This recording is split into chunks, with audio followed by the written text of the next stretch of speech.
Welcome back. अच्छा जी, आज हम बात करेंगे इस किताब के बारे में, थोड़ी सी बात करेंगे। Who moved my cheese, written by doctor Spencer Johnson. Oh my God, this is an amazing amazing book. Just 200 rupees and maybe 2 hours of reading, and this book gives you which any masterpiece can give you.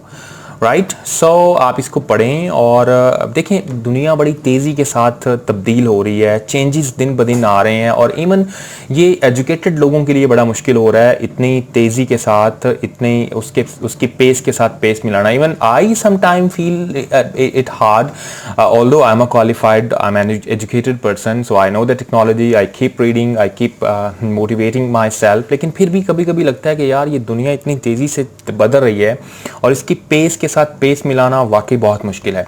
तो आम लोग तो फिर it's really, तो ये किताब it will help you understand the changes of the world, और ये आपको गाइड करेगी कि किस तरह आप उन चेंजेस के साथ अपने आप को बदल सकते हैं.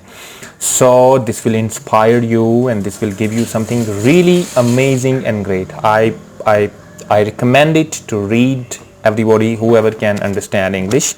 और मैं इसकी कोई एडवर्टीजमेंट नहीं कर रहा हूँ, ऑब्वियसली ये मैं कोई इसका राइटर नहीं हूँ, ना ही मैं सेल करता हूँ, आपने ऑनलाइन ही खरीदनी है कहीं से. But I am saying this is a worth reading book, so everybody go get your version. See you next time.